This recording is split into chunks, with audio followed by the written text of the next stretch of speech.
ஏற்கனவே நம்ம இருக்கிற கூட்டணி அப்படியே தொடர்ந்து கொண்டிருக்கிறது. 2026க்கு இன்னும் சற்றே ஏறக்கூடிய ஒரு வருஷம் இருக்குங்க. அதனால தமிழகம் முழுவதும் சுற்றுப்பிரயாணம் செய்ய இருக்கிறோம். கட்சி வளர்ச்சியிலே இப்ப போக்கஸ் பண்றோம். 26ல மிகப்பெரிய அளவுல ஒரு கூட்டணி அமைந்து நான் சொன்னது மாதிரி 234 தொகுதிகளையும் நாங்கள் ஆட்சி அமைக்கக்கூடிய அளவு எங்க கூட்டணி வெற்றி பெறும் என்பதையும் இந்த நேரத்தில் தெரிவிச்சுக்கிறேன்.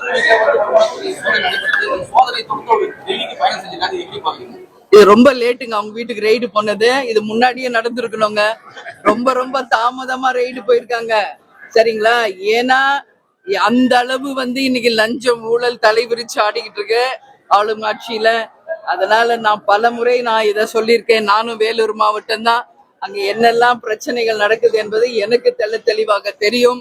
அதனால இப்ப நடந்த ரெய்டே மிக மிக காலதாமதம். இன்னைக்கு அவரு டெல்லிக்கு போய் யாரை சரி கட்டுறதுக்காக டெல்லிக்கு போறாருன்றது தெரியல. ஆனா ஒரு விஷயம் மட்டும், ரெய்டு போறது மட்டும் இல்ல, என்ன ஆவணங்களை அங்க பிடிச்சிங்க என்பதை மக்களுக்கு உள்ளங்கை நெல்லிக்கனியா தெளிவுபடுத்தணும். ரெய்டு போறீங்க, அதுக்கப்புறம் என்ன நடக்குதுன்றது மக்களுக்கு தெரியறதே கிடையாது.